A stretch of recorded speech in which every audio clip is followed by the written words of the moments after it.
Hello, j'espère que tu vas bien. Comment surmonter les mépris ou les moqueries? Ne laisse jamais personne te dire que tu n'es pas capable. Même pas moi. Tu verras que les gens incapables d'y arriver feront tout pour te décourager.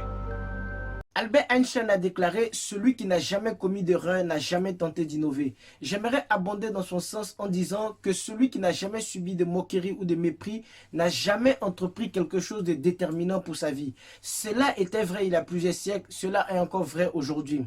Un jour, au début des années 1800, plusieurs personnes se sont rassemblées au bord d'un coup d'eau pour observer la mise à l'eau du premier bateau à vapeur. Puisque la technologie était balbutiante, les gens ont commencé à crier « Ils ne pourront jamais le faire marcher, ils ne pourront jamais le faire marcher ». Tout d'un coup, par surprise, le bateau s'est lancé à toute vitesse. Les mêmes personnes ont commencé à crier « Ils ne pourront plus l'arrêter, ils ne pourront plus l'arrêter ». As-tu déjà eu affaire à ces personnes-là qui ont le don de voir des problèmes dans chaque solution? Ces personnes qui éclatent des rires ou qui ont tendance à mépriser le faible commencement? Si tu es dans ce cas, je te dis, n'enterre pas ou ne brade pas ton rêve. Oui, tu n'es pas la première personne à qui on a dit qu'elle n'y arriverait pas directement ou indirectement. Est-ce que tu sais qu'à cause de sa grande taille, on a dit à Usain Bolt qu'il n'était pas fait pour le 100 mètres ou le 200 mètres? Est-ce que tu sais que J.K. Rowling a essuyé des dizaines de refus parce qu'on a estimé qu'Harry Potter ne rapporterait pas beaucoup d'argent? Oui, le club du Havre avait organisé un essai pour 5 joueurs.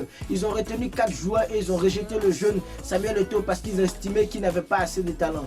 Les mépris et les moqueries sont généralement inévitables sur le chemin du succès. Le facteur déterminant, c'est ta réaction face aux mépris et aux moqueries. Oui, Robert Kiyosaki a déclaré « L'échec fait tomber le perdant, mais il inspire les gagnants ».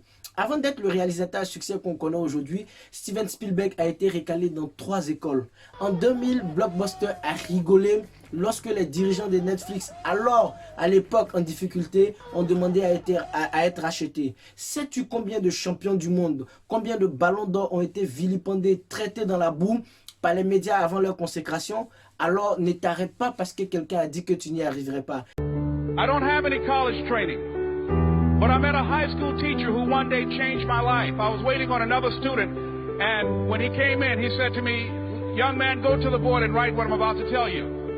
And I said, I can't do that, sir. He said, why not? I said, because I'm educable mentally retarded. And he came from behind his desk and he looked at me. He said, don't ever say that again. Someone's opinion of you does not have to become your reality. À ce stade, tu as envie de me dire, Andy, c'est bien joli tout ce que tu racontes, mais comment je fais pour que les préjugés des autres ne deviennent pas ma réalité? Laisse-moi te raconter une petite histoire pour illustrer cela. Près de Tokyo vivait un vieux samouraï qui se consacrait maintenant à l'enseignement. Un jour, un guerrier sans scrupules est venu le défier pour augmenter sa popularité. Le jour du combat, les deux se sont placés sur la scène. Le vieux samouraï n'a pas bougé du tout. Le jeune guerrier sans scrupules l'a insulté, il a insulté ses ancêtres, il s'est moqué de lui, il lui a craché au visage, il lui a lancé des pierres, mais le vieux samouraï n'a pas bougé. Jusqu'au soir, le jeune guerrier était fatigué, il est rentré chez lui. Les élèves sont venus voir le maître et ils lui ont dit « Mais maître, même si tu savais que tu allais perdre, pourquoi tu n'as pas essayé au moins de te battre pour sauver ta dignité ?» Le maître lui a demandé « Si quelqu'un vous tend un cadeau et que vous le refusez, à qui appartient le cadeau ?»